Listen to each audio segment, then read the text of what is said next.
Welcome back to another edition of the Picture Book Post. I'm Dr. Aaron Shaw. Today we're going to be reviewing The Cat from Hunger Mountain by Ed Yong. So right off the bat, I totally thought this was going to be a funny book about a cat that was hungry. No, that's not what this is about. This is a serious book from the Caldecott Medal winner, Ed Yong. And so I think, well, let's make sure that that's who it is.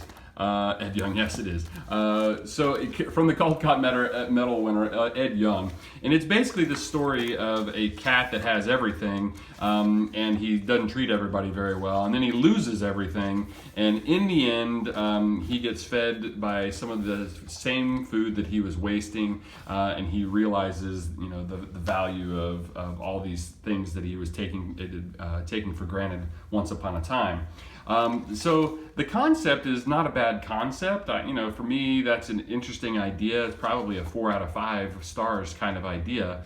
I just think the delivery is a little bit lacking. Number one, you have a lot of writing in here, and so there are these pages that end up having like this, where it's a lot of writing for a kid to go through.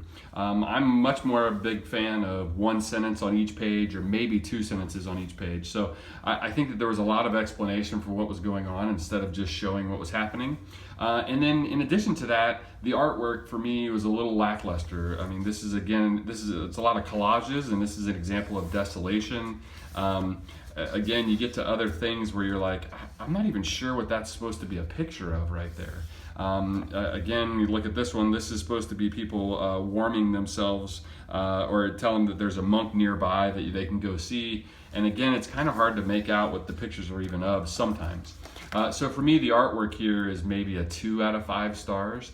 Then you get to the ending where it's supposed to have this really profound message. I mean, we're doing this monk thing, we're in a temple, and oh my gosh, what's the big message going to be? And then they tell you the message, and you're still like, I'm not sure what the message was there. And I think that that's a problem, because if an adult who's read this now 5 or 6 times and has a PhD is having a hard time really getting the message from the book, then you can imagine that a kid's going to have a hard time getting the message from the book as well.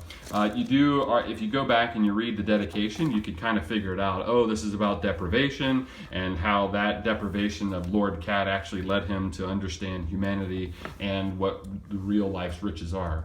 Again, it's a good attempt, but I just don't think it doesn't do it for me, and it supports my idea that the Caldecott Medal is hogwash.